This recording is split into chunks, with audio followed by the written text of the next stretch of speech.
The Frogs Who Desired a King. By Aesop. In a peaceful pond surrounded by lily pads and cattails, there lived a large community of frogs. For many years, they had governed themselves quite successfully, with each frog free to live as they pleased. They had no ruler, no laws to constrain them, and no one to tell them what to do.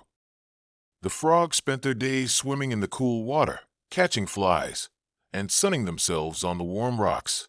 In the evenings, they would gather to sing their croaking chorus under the stars. It was a simple, harmonious life, and for a long time, they were content. But as often happens when life becomes too comfortable, some of the frogs began to grow restless and dissatisfied.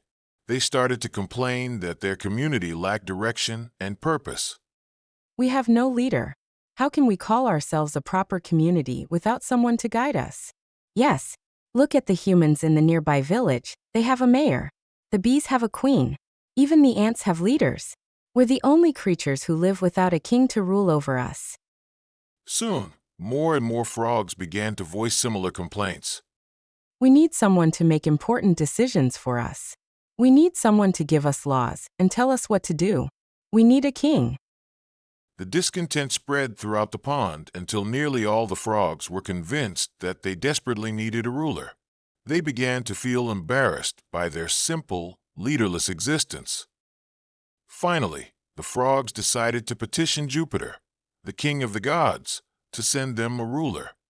O great Jupiter, we, the frogs of this pond, humbly request that you send us a king. We are tired of living without proper leadership.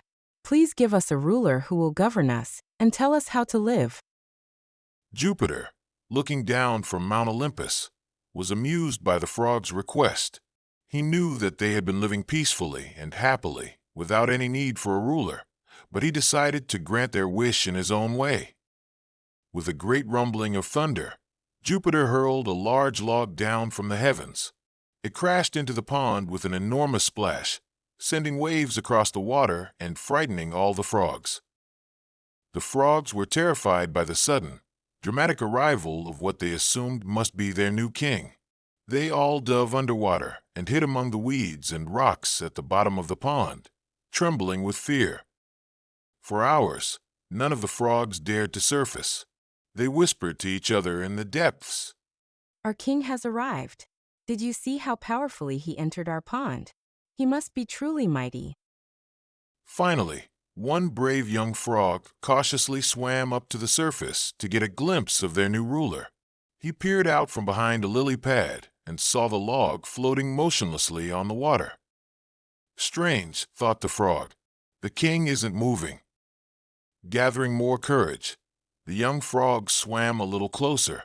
The log remained perfectly still, gently bobbing in the water, but showing no signs of life or authority.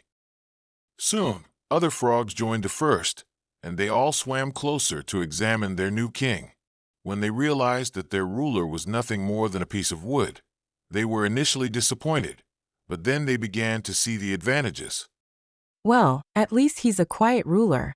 He doesn't make any demands or give us any troublesome commands. Yes, and he never interferes with our daily activities. We can do whatever we want, just like before.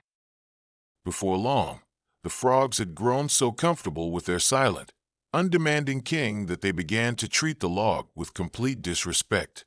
Young frogs would use it as a diving platform. Others would sit on it to warm themselves in the sun. Some even used it as a place to rest while they gossiped about their neighbors.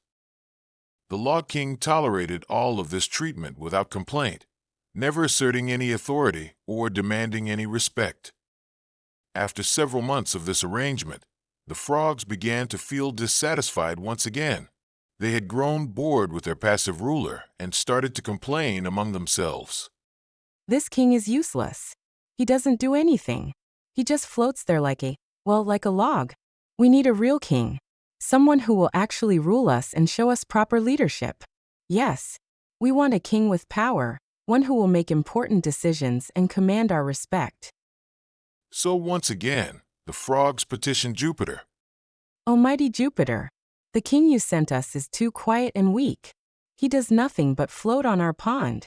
Please send us a real king, one with power and authority who will truly rule over us. Jupiter, who had been watching the frogs' behavior with growing annoyance, decided to grant their second request as well. But this time, he was not in such a generous mood. With another great rumble of thunder, Jupiter sent down a large, hungry stork to be their new king. The stork was indeed everything the frogs had asked for. He was active, decisive, and powerful. He immediately took charge of the pond, wading through the water with authority and purpose. But the frogs quickly discovered that an active, powerful ruler was not at all what they had really wanted. The Stork King was constantly hungry, and he saw the frogs not as subjects to govern, but as meals to devour. Every day, he would march through the pond, snapping up frogs with his long, sharp beak.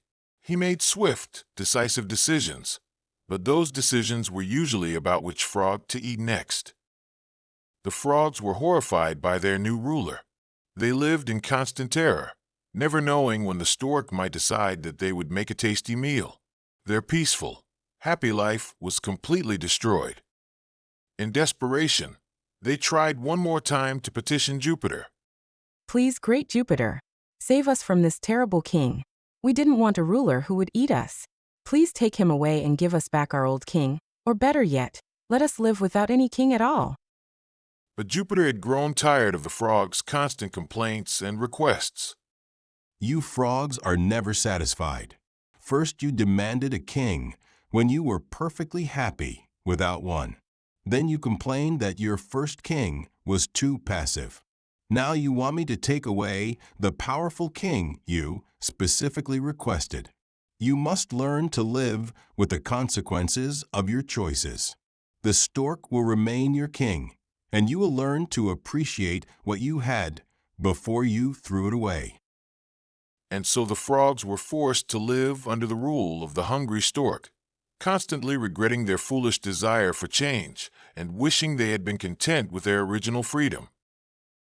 Moral: be careful what you wish for. You just might get it.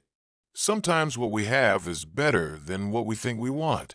Those who are not satisfied with their current situation should think carefully before seeking change, as the new situation might be far worse than the old one.